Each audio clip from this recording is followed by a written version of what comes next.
आजकल हमारे देश में जो स्टेट्स सरकारें हैं हर मामले में दखलंदाजी कर रही हैं, माइनॉरिटीज़ के मामले में ख़ास करके।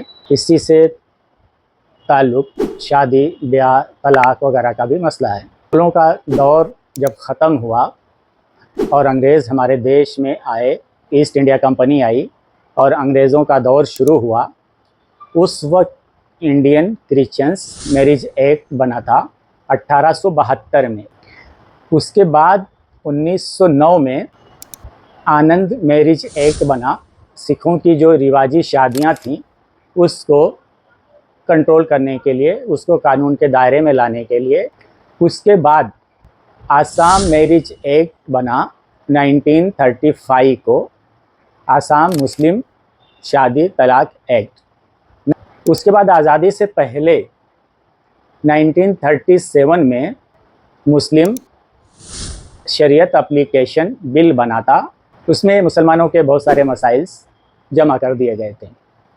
और उसके बाद 1939 में इंफिसाख़े निकाह का कानून बना। फिर आज़ादी जब मिली, आज़ादी के बाद 1955 में 1955 में हिंदू मैरिज एक्ट बनाया गया। हिंदू मैरिज एक्ट जब बना तो उसके अंदर सिर्फ 4 लोगों को निकाल के बाकी सारे धर्म जात के लोगों को शामिल कर दिया गया था। वो 4 लोग जो थे, मुस्लिम, क्रिश्चियन, यहूदी और पारसी, इन 4 लोगों को हिंदू मैरिज एक्ट से अलग करके बाकी जितने भी धर्म के मानने वाले लोग हैं सबको हिंदू मैरिज एक्ट 1955 में शामिल कर दिया गया और वो लागू कर दिया गया उनके ऊपर। उसकी वजह से आज तक सिख और बुद्धिस्ट नाराज़ हैं। इन सबके अलावा एक और कानून बनाया गया था, स्पेशल मैरिज एक्ट।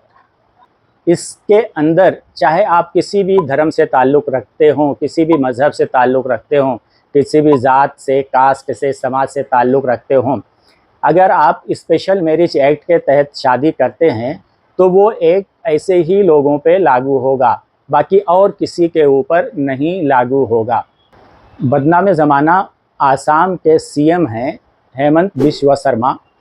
अभी हाल ही में इन्होंने आसाम में जो मुस्लिम शादी तलाक एक्ट था 1935, उसको मनसूख करके, कैंसल करके, ख़त्म करके इन्होंने एक नया बिल लेके आए हैं और उसको कानूनी शक्ल भी दे दी है।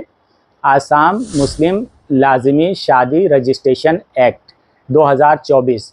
इसके अंदर 2 बातें ख़ास हैं। पहली तो ये, पहले जो रजिस्ट्रेशन काजी करता था शादी का, अब वो काजी के हाथ से शादी का रजिस्ट्रेशन का अख्तियार छिन जाएगा। अब शादी का रजिस्ट्रेशन सिर्फ सरकार ही करेगी। शादी का जो रजिस्ट्रेशन है निकाह का, वो काजी नहीं कर सकता है। और जो दूसरी चीज़ इन्होंने किया है कि अगर कोई नाबालिग है, उसकी शादी होती है तो उसकी शादी गैर कानूनी मानी जाएगी।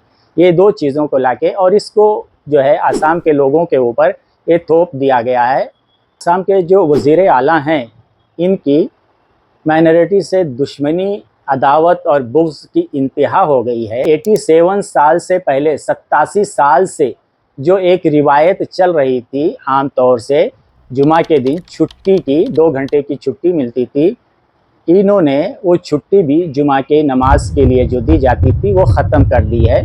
आजकल जो हालात माइनॉरिटीज़ के लिए बनाए जा रहे हैं, पैदा किए जा रहे हैं, इन हालात में माइनॉरिटीज़ को क्या करना चाहिए? इन हालात में माइनॉरिटीज़ को सब्र करना चाहिए और हिकमत, दानिशमंदी का सबूत देते हुए अपनी नाराज़गी एहतजाज की शक्ल में, धरना प्रदर्शन की शक्ल में नहीं, बहुत सोच समझ के ज़ाहिर करना चाहिए। कोशिश ये होना चाहिए कि कानूनी रास्ते अपनाए जाएं कि जो इस तरह के उल्टे सीधे कानून पास किए जा रहे हैं उसका मुकाबला कानून के ज़रिए से किया जाए। और सबसे बड़ी बात तो ये है कि हम माइनॉरिटीज़ को अपनी ज़िंदगियों में अपनी जो इस्लामी तौर तरीक़े हैं, जो कुरान हदीस के उसूल व ज़वाबित हैं, जो रहनुमायाना उसूल हैं, उनके तहत अपनी ज़िंदगी गुजारने की कोशिश करना चाहिए। अगर आप अपनी ज़िंदगियों में इस्लाम को नाफिज़ करेंगे, कुरान को नाफिज़ करेंगे, हदीस को नाफिज़ करेंगे, उस पे अमल करेंगे, तो इस तरह के कानून आते रहेंगे, जाते रहेंगे, उससे आपकी ज़िंदगियों पे कुछ फ़र्क नहीं पड़ेगा। मुग़ल आए, चले गए, अंग्रेज़ आए, चले गए, आज़ादी के बाद बहुत सारी सरकारें आईं और चली गईं। आप अपने अक़ीदे के मुताबिक जो अमल करते हो, आपका मज़हब, आपका दीन जो आपको सिखाता है, आप अगर उस पे कायम रहते हो, तो दुनिया की कोई ताकत आपको ज़ख्म नहीं पहुंचा सकती, तकलीफ़ नहीं पहुंचा सकती। बस शर्त है कि आप कुरान को, अल्लाह के रसूल के फ़रमान को अपनी ज़िंदगियों में नाफिज़ कर लो। अगर ये 2 चीज़ें आपकी ज़िंदगियों में नाफिज़ हो जाती हैं, तो दुनिया की कोई ताकत आपको परेशान नहीं कर सकती है, तकलीफ़ नहीं दे सकती है, आपका कुछ भी बिगाड़ नहीं सकती है। बहुत बहुत शुक्रिया।